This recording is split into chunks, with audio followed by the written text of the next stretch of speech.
Čia TV3 žinios ir aš Rokas Petkevičius. Sveiki, metas trečiadienio naujienoms. Ačiū, kad žiūrite.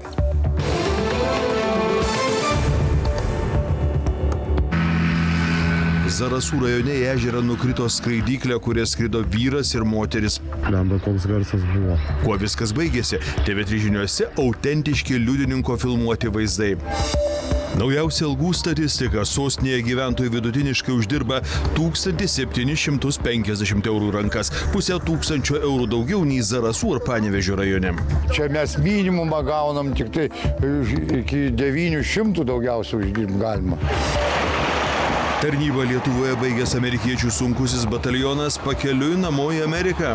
Amerikos karių buvimas čia yra absoliučiai esminis atgrasimo faktorius. Vokiečiai to faktoriaus nesukuria. Kartu su amerikiečių kariais panašu, kad dingsta ir premjerė Ruginienė. Įvyko vyriausybės posėdis, bet premjerė atsakyti į klausimus nepanoro.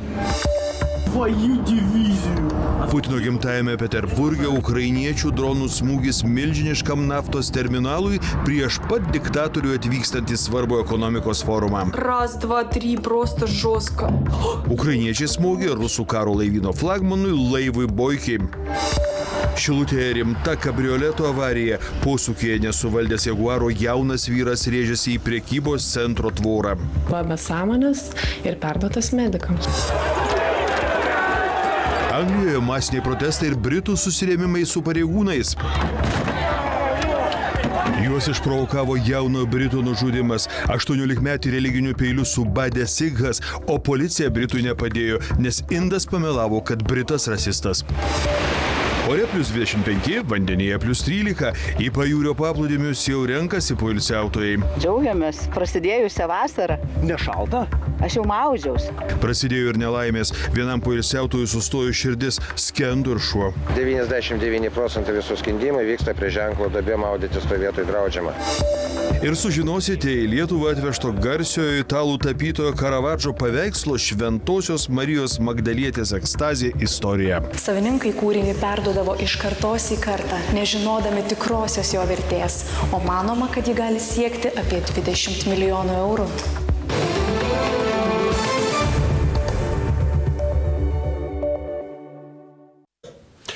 Zarasų rajone į ežerą nukrito motorizuota skraidyklė su 2 žmonėmis. Jie skridė vyras ir moteris, galima sakyti, yra laimės kūdikiai. Jeigu skraidyklė būtų rėžusis į žemę, o ne į vandenį, baigtis galėjo būti tragiška. Mačiusieji incidentą spėja, kad nelaimė įvyko dėl piloto klaidos. Kol kas nėra duomenų, ar jis turėjęs licenciją. Štai liudininkas telefonu filmuoja, kaip motorizuota skraidyklė praskrenda virš Laukesos ežero Zarasų rajone dieną prieš incidentą. Panašų vaizdą liudininkas matė ir antradienio vakarą. Esą vieną kartą skraidyklė sėkmingai perskrido ežerą, apsisuko, grįžo atgal ir vėl skrodė virš vandens. Praskrisdamas lyg bandytų vandenį paliesti kažką tokio, ar kuo žemiau nusileisti, ir antras kartas skrydis per ežerą, sakykime, jau buvo lemiamas į vandenį. Ten matosi nukrito. Ir štai prieš 9 vakaro Vytautas mato ežere maždaug 200 metrų nuo kranto kyšančias 2 galvas. Lemba, koks garsas buvo. Matyt, stengėsi pakilti į viršų, bet jau nepajėgė ir tada smūgis buvo. Mačiau, kad ta prasme jie juda, tai vadinasi, kaip sakyti, viskas gerai buvo. Matomai, jie atsisegė diržus ir tiesiog jie vandenyje plūdurio. Netrukus prie vandenyje plūduriuojančių žmonių priplaukė nelaimę pamatę ant kranto buvę poilsiautojai. Poilsiautojai buvo tiesiog su šeimomis tenai ir pradėjo vaikai įsigando, pradėjo klykti, tai iš poilsiautojų žmonės 2 vyrai šoko į baidarės, kanojas, kaip jas pavadyti, ir tiesiog nuplaukė ir padėti ištraukti. Štai matyti atskuba ir greitosios medikai, gelbėtojai su valtimi, tačiau skraidykle skridusius žmonės poilsiautojai jau buvo parplukdę į krantą. Jiems medikų pagalbos neprireikė. Pirminiais duomenimis šis įvykis įvyko dėl nepasirinkto saugaus skrydžio aukščio. Motorizuota skraidykle skrido 41 pilotas ir 35 keleivė, abu vietiniai Zarasų rajono gyventojai. Norint skraidyti motorizuotomis skraidyklėmis privaloma turėti ultralengvųjų orlaivių piloto licenciją. Kol kas oficialių žinių, ar pilotas tokią turi, nėra. Aš manau, kad tai yra piloto klaida ir, sakykime, biškiai šioks toks neatsakingumas. Pabandyti, ar aš galiu. Panašiai svarsto ir šios srities specialistai. Esą incidentas galėjo baigtis tragiškai, jei skraidyklė būtų rėžusis į žemę, o ne į vandenį kaip šį kartą. Pilotas ir keleivė buvo blaivūs ir dėl šio įvykio jie nenukentėjo. Gelbėtojai dar tą patį vakarą apieškojo apie 10 arų ežero ploto, kur galėjo būti nuskendusi skraidyklė, tačiau jos aptikti nepavyko. Beje, atsakomybė dėl skraidyklės paieškos tenka pačiam savininkui. Jūsų dėmesiui naujausia algų statistika. Štai sostinėje gyventojai vidutiniškai uždirba 1750 eurų rankas. Tai pusę tūkstančio eurų daugiau nei pavyzdžiui Zarasų rajone, kur iš 60 Lietuvos savivaldybių mokamos mažiausios algos. Pasak ekonomistų, šiemet daug greičiau atlyginimai auga mažesnėse savivaldybėse. Tiesa, vienos sugeba pasirodyti geriau nei šalies didmiesčiai, o kitoms sekasi sunkiai. Algos kyla ypač lėtai. Nėra sukurtų darbo vietų. Anksčiau, kai čia buvo dar vadinamas Kiaulių kompleksas ir visa šitą dešrų gamyklą dabar perkėlė prie Kėdainių. Žmonės liko be darbo, dirba labai daug žmonių. Verslininkas Arūnas turi parduotuvę. Kartu su žmona pardavinėja daigus ir kitas prekes. Vyras išgirdęs, kad Panevėžio rajonas negali pasigirti dideliais atlyginimais, nenustemba. Esą kartu su žmonėmis regione nyksta ir pardavimų apimtys. Jeigu yra iš ko kelti, galbūt ir keltų, bet kad nėra iš ko. Nėra resursų tokių, mes irgi turim dar vieną verslą, kur mes negalim daugiau mokėti, nes mes patys vos ridenamės tą linkmę. Jūs supraskit, kad reikia pardavėjų mokėti atlyginimą, o pelno tokio nebėra. Panevėžio rajone atlyginimų augimas vienas lėčiausių visoje Lietuvoje. Čia per metus algos augo 6 procentais. Dėl vieno iš lėčiausių tempų šalies savivaldybė pagal atlyginimų dydį nukrito į 55 vietą iš 60 savivaldybių. Vidutinė alga Panevėžio rajone suapvalinus siekia 1250 eurų į rankas, tai 170 eurų mažiau nei Panevėžio mieste, 310 eurų mažiau nei šalies vidurkis ir 500 eurų mažiau nei Vilniaus mieste. Minimumas. Taip, sukomis, ką padarysi. Sunkiai, aišku, nu tai ką darysi, kažkaip sukomis pabiškis, taupi ir viskas. Čia mes minimumą gaunam tik tai iki 900 daugiausia uždirbti galima. O jeigu dirbam mes po 12 arba 16 valandų, kas tada gaunasi? Mes į valandą gaunam 7,50 eurus ir skaičiuokit. Tokie atlyginimai. 800. Kai jeigu dar šeima yra, maži vaikai, tai be galo sunku. 1200, ne. Tikrai mažas atlyginimas yra, bet vėl kvalifikuotas darbas, nekvalifikuotas darbas.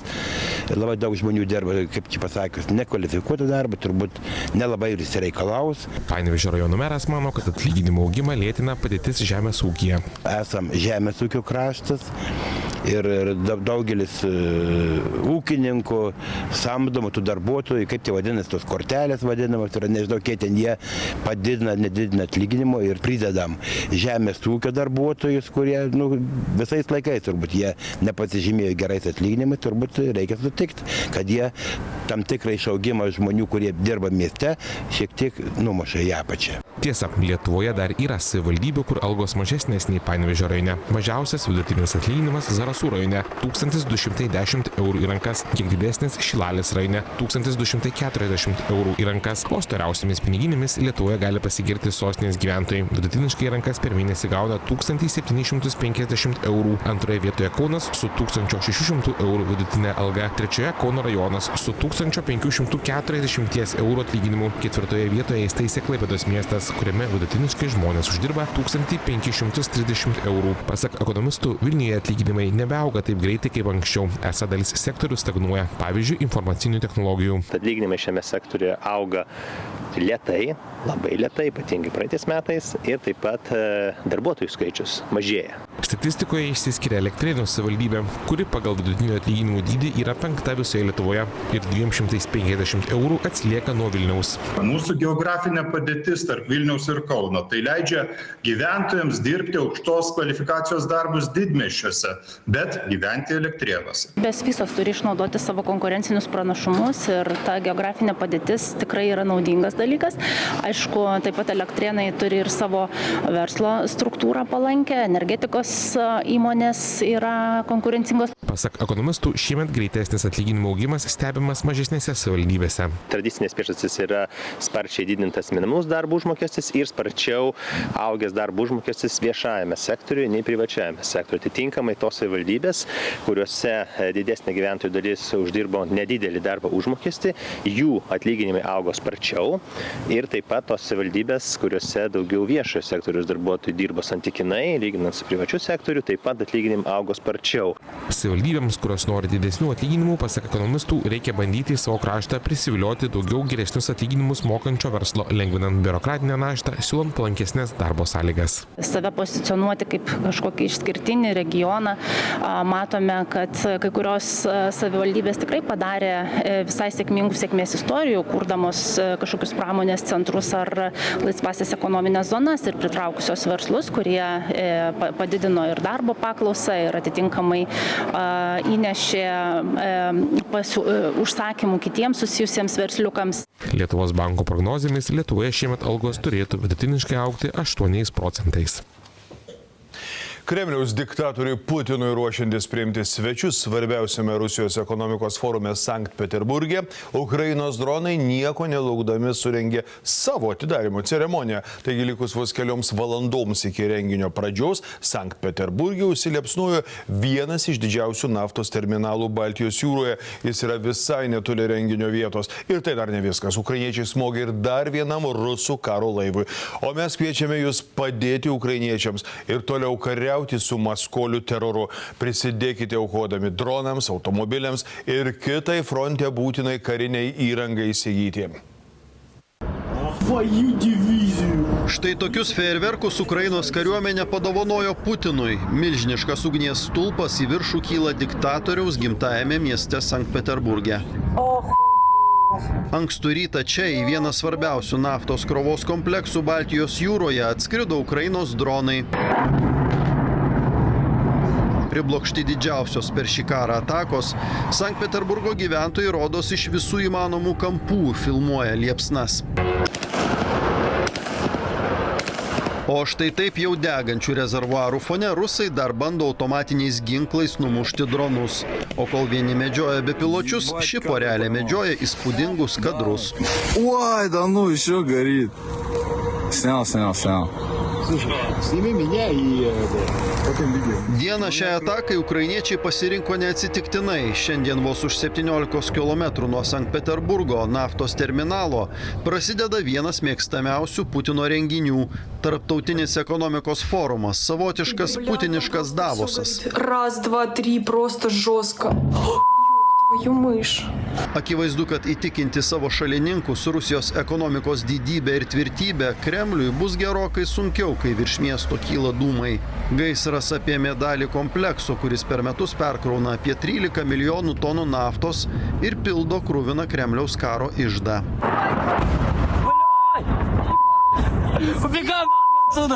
Vietiniai vaikai sprunka, o konferencijos dalyviai, kurių dalies kelionės dėl atakos buvo sutrikusios, dūmų fone toliau pėdina į renginį.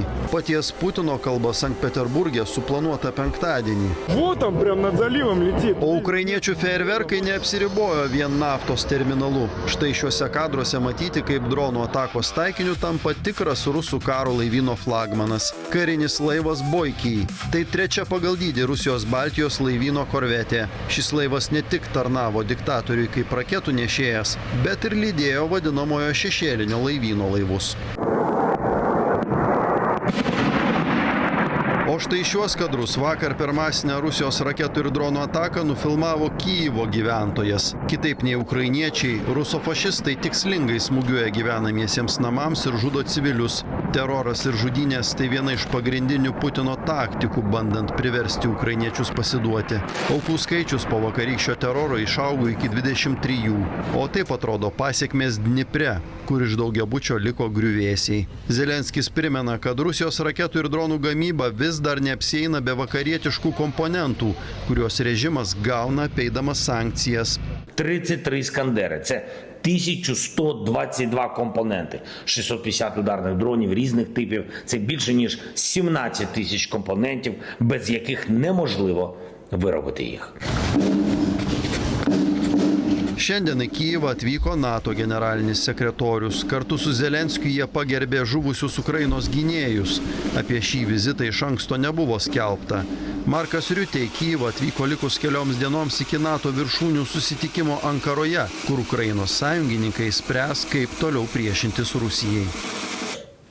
Nors iš Lietuvos išvyksta čia dislokuotas sunkusis amerikiečių karių batalionas, bet mūsų šalyje vis dar lieka keli šimtai amerikiečių karių.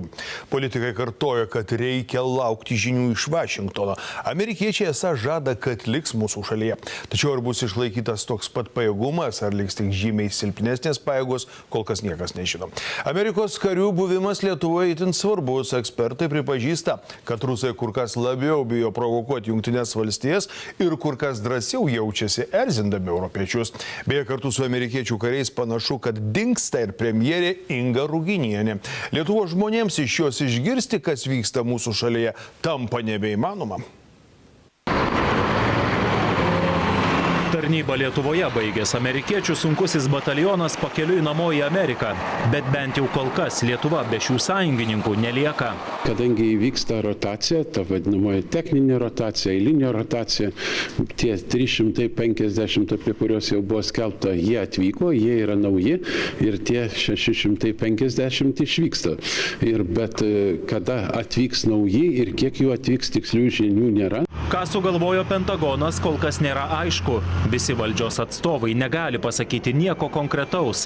Visi tie atsakymai ir bus sudėti. Mes kaip suprantame, tai Lietuvoje ir Baltijos šalise esantys kariai yra tiesiogiai susieti su dislokuotomis Lenkijoje pajėgomis. Na ir kai tam bus aiškumas didesnis ir pas mus bus aiškumas dėl laiko ir dėl apimčių. Kiek čia jų dabar yra, tai yra, bet mes turime labai aišku patikinimą iš Amerikos administracijos, kad Amerikos kariai buvo ir liks Lietuvoje. Neaišku, ar Lietuvoje ir toliau turėsime sunkųjį tankais ir haubicomis ginkluotą batalioną, ar kuklesnės pajėgas nei iki šiol.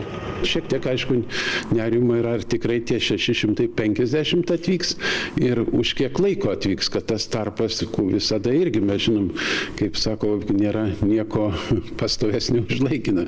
Taip ir čia, kad tas tarpas, jeigu kad užsitęstų, labai, tai žinoma, vėlgi, kad nesudarytų tam tikrų problemų. Ar yra rizikos, kad gali ir tie 350 kažkurio metu išvykti ir mes turėti tarpą pagyventi, kuomet apskritai nebus JAV karių pas mus? Na, manau, kad tai sunkiai įsivaizduotinas, kad nebūtų JAV karių Lietuvoje. Ir pasitikėkime, mūsų signalai gaunami iš karinės dalies amerikiečių, yra pozityvus. Nors amerikiečių kariai itin svarbus Lietuvos nacionaliniam saugumui, tačiau premjerė Inga Ruginienė Lietuvos žmonėms nieko apie tai nekalba. Jie apskritai pastaruoju metu sumažinusi bendravimą su žiniasklaida. Seime jos pakalbinti jau nebeįmanoma, palikta tik tai viena galimybė tą daryti po vyriausybės posėdžio. Tačiau ir šiandien įvyko vyriausybės posėdis, bet premjerė atsakyti į klausimus nepanoro. Mūsų, kaip žinia, siekis yra išlaikyti tai, ką turėjome, tas nuolatinis buvimas nepertraukiamas. Na, to ir siekime. Ir dabar vyksta, aišku, tas procesas, kuriame tikimės, kad ir turėsime tokį patį tą vadinamą buvimą Jungtinių Amerikos valstijų karių. O amerikiečių kariai Lietuvai itin svarbus, tiek kovinės galios, tiek ir simbolinio užnugario prasme. Amerikos pajėgumai yra vis dėlto, tai yra vienintelė šalis, su kuria Rusija skaitosi. Tai Amerikos karių buvimas čia yra absoliučiai esminis atgrasimo faktorius. Vokiečiai to faktoriaus nesukuria, jokios kitos šalis nesukuria to. Tai yra, nes Amerika tai yra šalis, kuri kariauja karus, kuri nebijo kariauti. Tai yra, jinai nesiekia nuolaidžiauti tokioms galiams kaip Rusija ar Kinija. Bet mažesnis amerikiečių skaičius Pabradės bazėje, kuri vos už 15 kilometrų nuo sienos su Baltaruse, maloni žinia rusams. Tai vis tiek bus vertinama, skaičiuojama oponentų pusėje, tai yra bet kokia atveju faktorius. Nebaudžia mūsų Vašingtonas čia? Ne, tikrai nemanau. Sulaukime atsakymų, tada galėsime vertinti. Kol kas visi signalai yra tokie, kad tęstinumas bus užtikrintas, mes tuo ir vadovaujamės. Anot politikų, daugiau žinių dėl Amerikos karių Lietuvoje likimo iš Vašingtono tikimasi sulaukti per artimiausias kelias savaitės. Viename pietų Anglijos mieste masiniai neramumai. Jos išprovokavo tik dabar paviešintas dar gruodį nužudyto 18-mečio Brito vaizdo įrašas. O jame matyti, kaip sikhų religiją išpažįstantis vyras rasizmu melagingai kaltina neva jis sumušusi Britą. Tuo metu ant žemės parkritęs Britas policijai kartojo, kad yra subadytas peiliu ir negali kvėpuoti. Jaunuolis mirė, nes policija patikėjo ne juo, o apie rasizmą meluojančių žudikų. Pietų Anglijoje esantį Southamptoną drebina neramumai. Vietos Britai stumdosi su pareigūnais ir skanduoja frazę "negaliu kvėpuoti". Į pareigūnus skrieja akmenys, plytos ir kiti daiktai, nuo kurių policininkai slepiasi po skydais. 11 jų vėliau prireikia medikų pagalbos. Tuo metu riaušininkus tenka vaikyti ašarinėmis dujomis, tačiau jie darosi vis agresyvesni. Neramumus mieste išprovokavo dar gruodį įvykusio tragiško incidento vaizdo įrašas. Jį kaip tik ir matote. Čia 23 sikhų religiją išpažįstantis Vikramas Digba meluoja, kad užpuolikas davė jam į akį ir nuo galvos nudaužė turbaną. Tuo metu 18-metis Britas Henris Novakas, kurį sikhas kaltina rasistiniu užpuolimu, gulėdamas ant žemės kelis kartus pakartoja, kad tai jį užpuolė, subadė ir kad jis negali kvėpuoti. Tačiau pareigūnai patiki meluojančių sikhu, o ne Britų jaunuolių. Kas tau nutiko? Mane subadė. Tave subadė? Kur? Nemanau, vyrutė. Orą sunkiai gaudančiam 18-mečiui policininkai deda antrankius ir vardyja jo teisės. Jie netiki, kad 5 dūriais, iš kurių vienas krūtinėje, sužalotas jaunuolis miršta. Tačiau netrukus įsipildo baisiausias scenarijus. Pagalbos iš pareigūnų nesulaukusio Hovako gyvybė čia ir užgesta. O dabar pasibaigus teismams paaiškėjo kraupios nelaimės detalės. Tiesą pavyko nustatyti tik dėl to, kad jaunuolis viską nufilmavo telefonu. Henriui sudavė kelis dūrius ir jo krūtiniai srūvant krauju jis bandė pabėgti. Jį vijosi, užgauliojo ir filmavo Vikramas Digva bei kiti. Kai atvyko policija, Henris gulėjo ant žemės, vos galėjo atsisėsti ir buvo akivaizdžiai sunkios būklės. Sikhas Britas subadė štai tokiu apeiginiu 21 cm peiliu. Ir nors Jungtinėje karalystėje yra draudžiama viešose vietose nešiotis peilius, sikhai tokią teisę turi, kadangi tai religinis įrankis. Henris 9 kartus pareigūnams pakartojo, kad negali kvėpuoti. 4 kartus jis sakė, kad buvo subadytas, o pareigūno atsakymas buvo "nemanau, vyrutė". 18-metį nudūrusio sikho laukia ilgi metai kalėjime. Jis nuteistas kalėti iki gyvos galvos, tačiau nužudytojo šeima mano, kad atsakyti turėtų ne tik tiesioginis kaltininkas. Henris neturėjo mirti Southamptono gatvėje, šalia esant policininkams. Elgesys su juo buvo nežmoniškas ir žeminantis. Man buvo bloga žiūrint įrašą. Akivaizdu, kad yra rimtų klausimų, kuriuos reikia išsiaiškinti. Ypač tai, kaip kaltinimai rasizmu paveikė sprendimų priėmimą įvykio vietoje. 18-mečio Brito mirtis išprovokavo ir platesnę diskusiją dėl rasizmo bei migrantų politikos Jungtinėje karalystėje. Ir atvirų durų politika ten patenkinti toli gražu ne visi. Visoje šalyje dvigubi standartai. Vienos taisyklės jiems, kitos mums. Tai, kas vyksta dabar, nebegali tęstis, antraip šalyje prasidės blogi dalykai. Turime pastovėti už save. 18-mečio Brito nužudymo istorija naudojasi ir kraštutinės dešinės nacionalistai, kurie sako, kad šiuo atveju policininkų baimė būti apkaltintam rasizmu buvo stipresnė už norą tinkamai padėti mirštančiam jaunuoliui. Ankstų rytą Šilutėje rimta kabrioleto Jaguar avarija. Išskirtiniuose kadruose, kuriuos netrukus jums pasiūlysime, matysite visiškai suknežintą automobilį. Posūkio nesuvaldęs jaunas vyras kelis kartus apsivertė ir rėžėsi į prekybos centro tvorą. Vairuotojo būklė yra sunki. Avarijos vietoje gelbėtojai ir rado be sąmonės. Avarija greičiausiai įvyko todėl, kad vairuotojas lėkė per didelį greičiu. Visiškai suknežintas Jaguar kabrioletas, išdužę stiklai, išlankstyti šonai ir sumaitotas priekis – tai rytinės avarijos Šilutėje padariniai. Nuo kelio nulėkęs automobilis kelis kartus apsivertė, kol galiausiai sustojo prekybos centro aikštelėje. Skriedamas pakeliui jis nunešė ženklą, prekybos centro tvorelę, išvartė augalus. Automobilį vairavo 25 metų jaunuolis. Avarijos metu jis rimtai susižalojo. Atvykę gelbėtojai jį rado be sąmonės, iškėlė iš transporto priemonės. Vyrui pagalbą teikė medikai, skubiai išgabeno jį į ligoninę.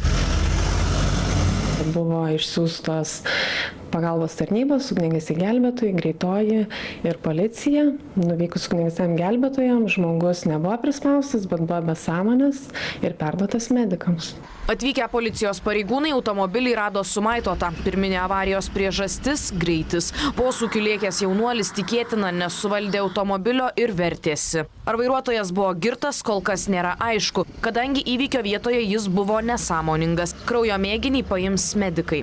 Už vairo sėdėjo nesąmoningas jau jaunas vyras, kuris buvo prisegęs saugos diržais, buvo aplinkui kraujo daug. Apie įvykusią nelaimę gelbėtojams pranešė pro šalį važiavusi moteris.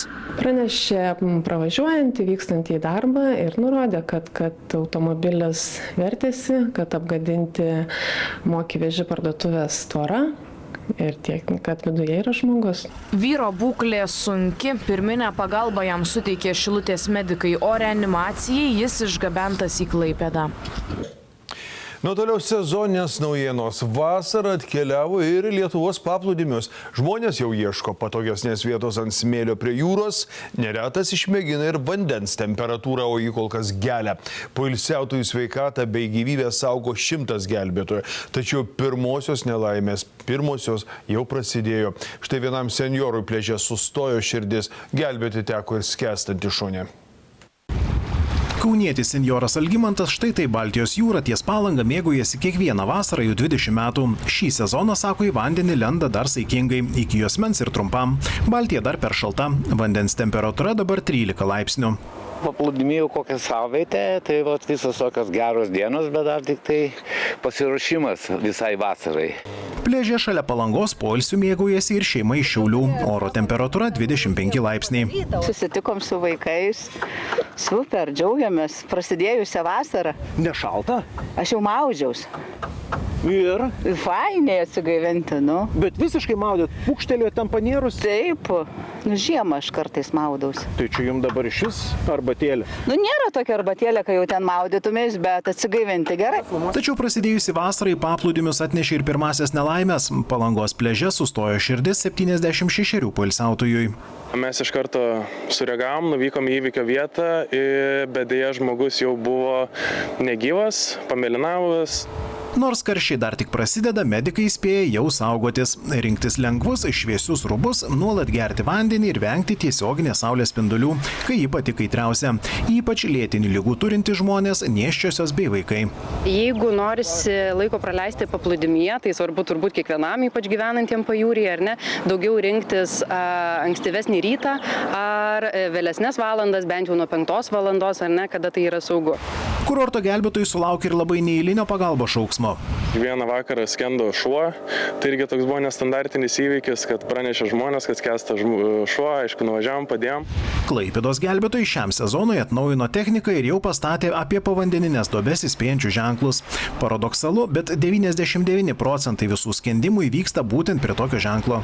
Buvo tokių atvejų, kai gelbėtojai iš duobės traukia skęstantį poilsiautoją, kiti mato ir tą pačią duobę vėl lenda.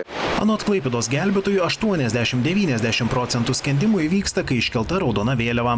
Tiesa, pastarosiomis vasaromis ją gelbėtojai buvo iškėlę vidutiniškai 2 mėnesius. Jeigu raudona vėliava plevėsuoja, tai draudžiama maudytis, jeigu geltona vėliava galima maudytis, bet pavojinga. Lietuvos pajūrio gelbėtojai neatsilieka nuo laikmečio ir socialiniuose tinkluose. Klaipėdiečiai bei palangiškiai aktyviai teikia įvairią naudingą informaciją Facebook paskyrose.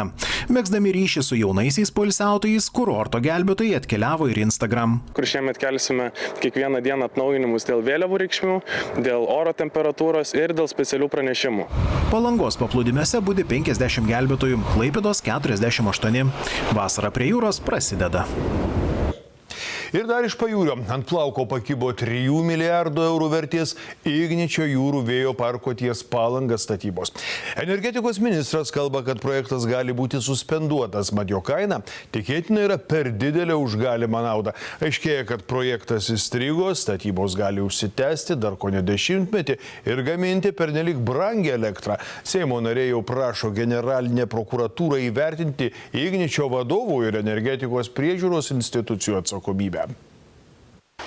Štai taip Ignitis jau prieš 2 metus pradėjo parengiamosius darbus būsimo jūros vėjo parko vietoje netoli Palangos, tačiau per visą šį laiko parko statybų taip ir nepradėjo, o energetikos agentūra skelbia, kad jei Ignitis ir susiimtų, elektrą jūroje gaminti pradės ne po 4 metų, kaip planavo, o dar bent 2 metais vėliau, 2032-aisiais. Vystytojas, kad kol kas jis laikosi nuostatos, kad įvykdys įstatymuose numatytus įpareigojimus nustatytais terminais, tačiau mes matome nuolatinį vėlavimą. Nepatenkinti įstrigusių 3 milijardų eurų vertės projektų Seimo audito komiteto nariai jau prašo įsikišti generalinę prokuratūrą ir vyriausybę, kad išsiaiškintų Ignitis vadovo atsakomybę šiame projekte ir spręstų, ar nelaikas juos atleisti. Abejingumu Igničio vykdomam projektui seimūnai kaltina ir energetikos reguliavimo tarybos vadovybę. Pinigų išleista jau, aš manau, greit bus jau 200 milijonų kartų su įsipareigojimais, o tie sprendimai buvo tokie avantiūristiniai. Tačiau Seimo narių nemalonę užsitraukę energetikai atsakomybės kratosi. Nesiruošiu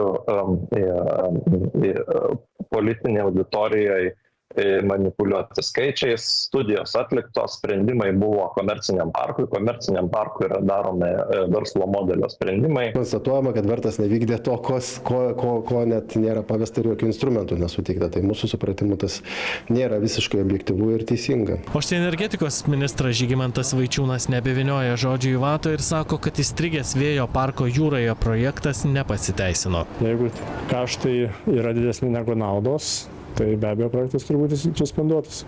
Nuo pat pradžių aš neturėjau tikėjimo šitą projektą, tai dėl to ir tos kontrolės nebuvo papildomos. Tai ir mes matome, kad situacija yra tokia, kokia yra. Skardžiaus vertinimu vėjo parko gaminama elektra gali būti 50% brangesnė nei Ignitis žadėjo pradėdama projektą ir net 3 brangesnė už vėjo elektrinių sausumoje. 30 metais prognozuoja, kad vėjas sausumoje galės gaminti už 4 centus elektros energiją, tai klausimas, kas padengs tą skirtumą. Tarp 12, tarkim, preliminarėja ir 4 centų.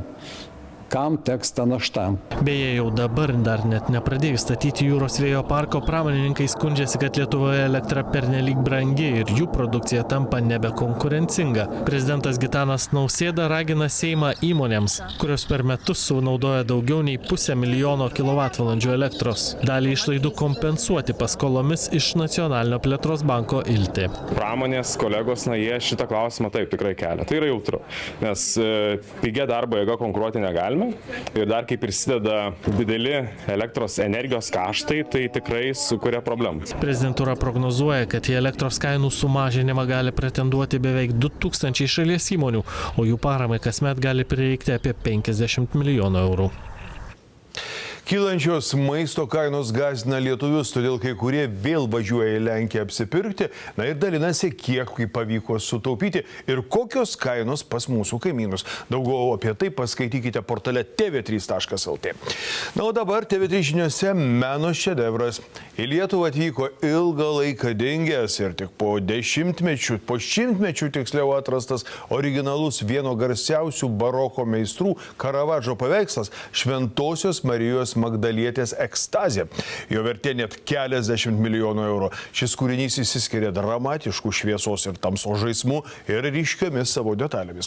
Pasak meno istorikų, Karavadžas laužė to meto taisyklės. Jo mūzos būdavo žmonės iš gatvės, prostitutės, įvairūs sukčiai. Negana to, pats menininkas garsėjo audringų charakterių. praverta burna, tiesiog net truputėlį užversta akis. Visos šios detalės sukuria tą tokią stiprią emocinę įtaigą. Taip žiūrovą pasitinka vieno garsiausių 17 amžiaus baroko meistrų Karavadžo paveikslas Šventosios Marijos Magdalietės ekstazė. Paslaptingos tamsos apsuptyje išryškėja skruostų riedanti ašara, sunertos rankos ir į viršų atlošta galva.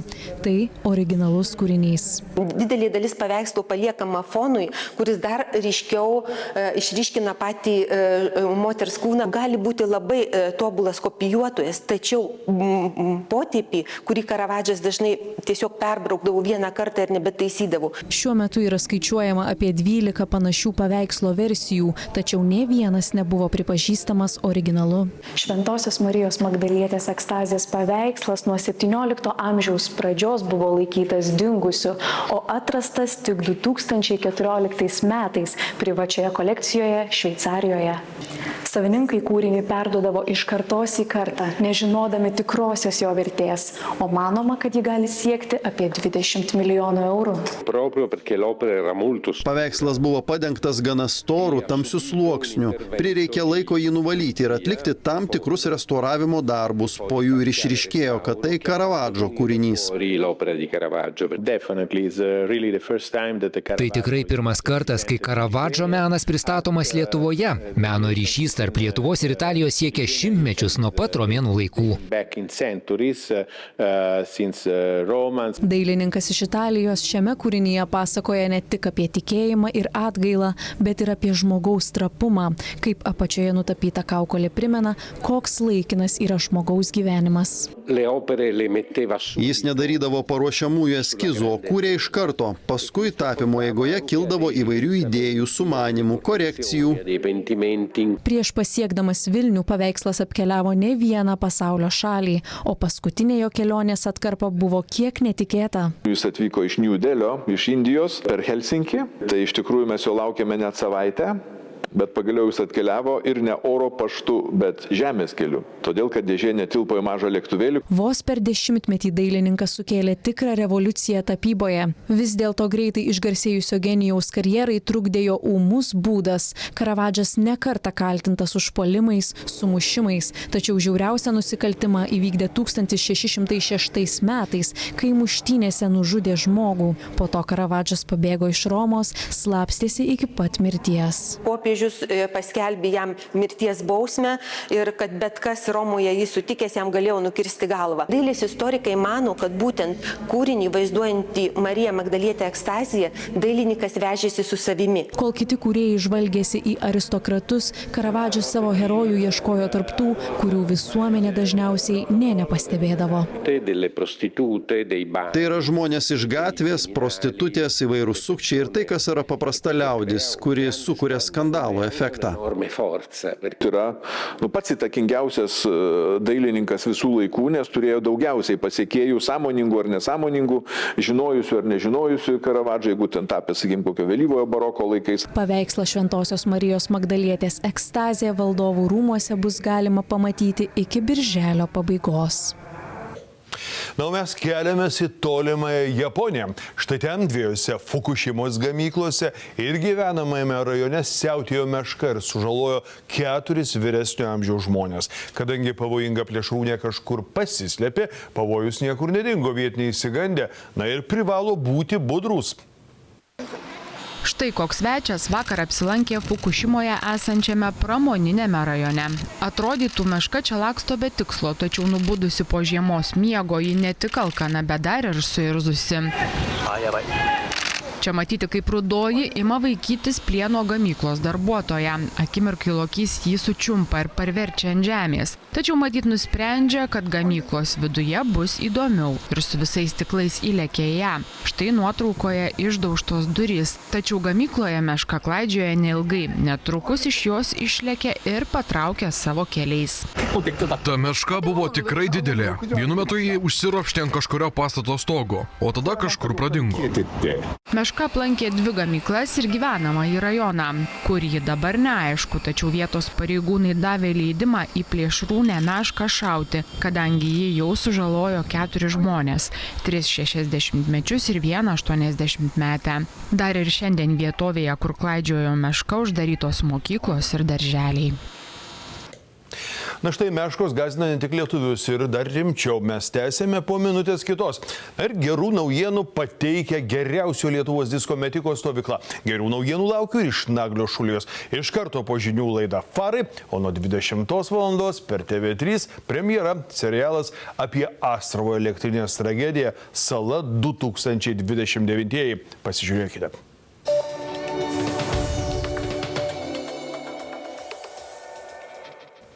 Sveiki. Orus Europoje rytoj lems sparčiai didėjantį žemos slėgio sritis ir aukštesnis slėgis rytuose bei kai kur pietuose. Debesų apklotas bus ganėtinai margas, vyraus įvairaus storio debesis, tačiau kai kur pasitaikys ir saulėtų plotų. Į didžiąją žemyno dalį grįžta vidutiniškai šilti orai, kiek didesnė šiluma bus tik tai pietuose ir kai kur rytuose. Romoje rytoj saulė pro debesis ir 28 laipsniai, Barcelonoje debesuota ir 24 šilumos, Paryžiuje truputį palis ir šils iki 20, Londone debesuota, lietinga ir vos 17 laipsnių. Berlyne debesuota, nelis ir šils iki 25, Varšuvoje palis ir bus apie 20 laipsnių šilumos. Lietuvoje šiandien buvo nepastovus debesuotumas, tačiau saulės tikrai nestigo. Artimiausią naktį debesų bus labai nedaug, vyraus giedras dangus, lietaus iš jo tikrai nebus. Dieną į vakarinius ir pietinius rajonus atkeliaus lietus, daugiausia negausus. Nestiprus pietinių krypčių vėjas ir rytoj plukdys į Lietuvą šiltą orą iš pietų. Žemiausia temperatūra naktį bus apie 12-14 laipsnių, tai gana daug. Aukščiausia temperatūra dieną bus 21-23, kai kur iki 25 laipsnių šilumos, Kuršių Nerijoje 17-19. Kitaip tariant, ir rytoj Lietuvoje bus puikiai vasara. Naktis menkai debesuota, be lietaus ir šilta, atvės iki 12-14 laipsnių. Dieną debesuotumas didės šalies vakaruose, pietvakariuose ir pietuose, pradės lyti, daugiausia negausiai. Šils iki 21-23, kai kur 25 laipsnių šilumos.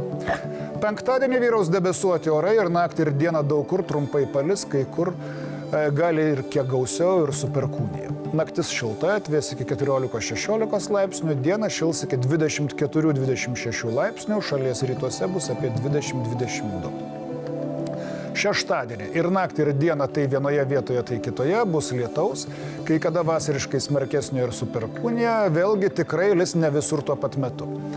Naktį atvės iki 14-16, dieną 20-22, prie pat jūros 15-17 laipsnių šilumos. Maloniai šiltas, dieną vietomis su lietumi bus ir sekmadienis. Tiek šį kartą apie orus, pabaigoje gėlės, paukščiai, žvėreliai ir nepaprastai ryški vaivorykštė gražiausios jūsų nuotraukose. Labai ačiū už jas ir likite su mumis.